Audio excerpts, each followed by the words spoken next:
Imagine you're 16. Your world is a small bedroom with posters on the wall, a second-hand computer on your desk, and a dial-up modem that screams to life at night. You've never left your hometown, but tonight, you're about to step into NASA. His name was Jonathan James, but online he called himself C0MRADE. He wasn't a professional hacker. He wasn't in it for money.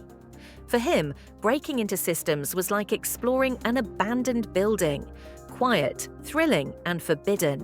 One night in late 1999, he found an old NASA server left exposed.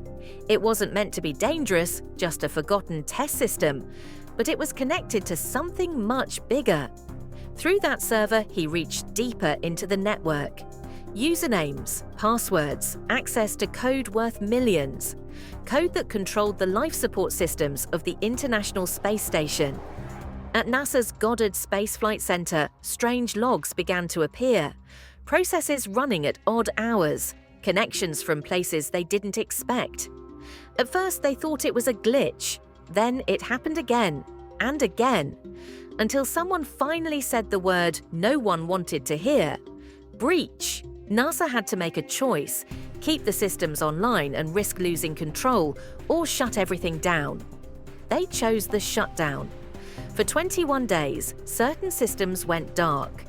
Engineers rebuilt, patched, and secured. It cost NASA over $40,000 to fix the damage, but the real loss was time. Investigators from the Department of Defense joined the hunt. They traced the activity through internet providers, phone lines, and eventually to a small house in Miami. One morning, Jonathan woke to the sound of knocking. Not a neighbor, not a friend.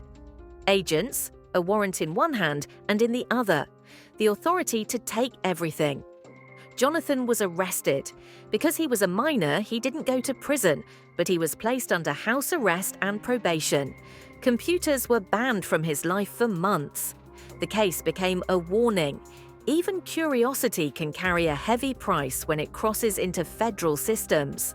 Years later, Jonathan's life took a darker turn.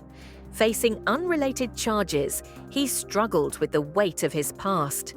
In 2008, at the age of just 24, he took his own life. His family said he was more than the headlines, that he was smart, funny, and loved. But the ghost of 1999 never really left him. One teenager, one bedroom, one connection, and a story that changed how NASA protects itself. Thanks for being a part of the TimeSnack story. See you in the next video.